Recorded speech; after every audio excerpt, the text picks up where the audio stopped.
video is Classroom Library Part 2, Checking Out and Returning a Book. You should have already finished watching Classroom Library Part 1.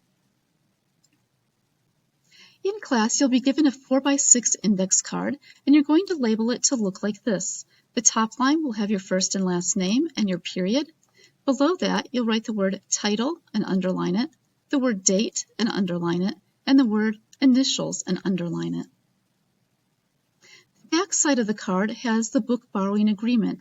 Make sure you read that and sign it.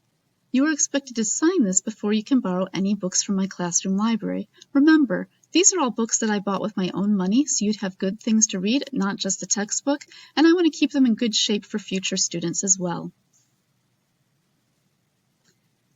So this is Abigail Adams' card. She is in period 4, and she looks through the books. Books in my classroom are sorted in a few different ways. First, many of them are sorted by genre. Here you can see science fiction, mystery, fantasy, historical fiction, and so on, and each tub is labeled to show what's inside. The nonfiction books are on a bookshelf, and the shelves are labeled. They're sorted mainly by topic. Here you can see the ones for the military, and there are many other topics as well. Some of the books are sorted by author. These are authors that my students have really enjoyed over the years, and so I have many of their books. I also sort books into series, so if you're in the middle of a series, you can find the next book easily. Some of the books are sorted by topic. Here you can see, for example, sports, civil rights, American Revolution, disasters, and so on. These tubs with topics contain a mixture of fiction and nonfiction that's based on that specific topic. So if there's something you're interested in and want to learn more about or read more about, you might want to check out these tubs.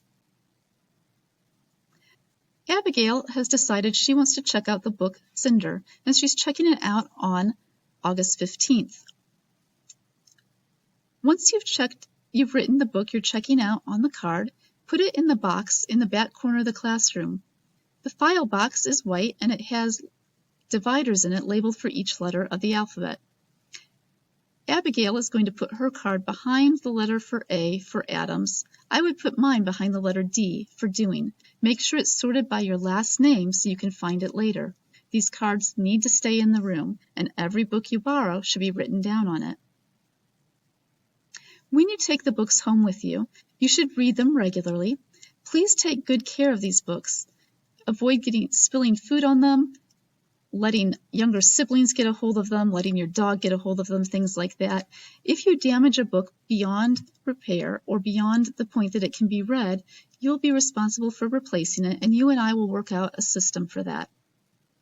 If some regular wear and tear happens, the corners of the cover or small rips, please bring the book to me so I can repair it. Do not try to repair it on your own. Don't use Scotch tape on it or duct tape or masking tape. Bring it to me because I have special book tape and we'll use that for the repair. When you finish the book, bring it back to me along with your index card.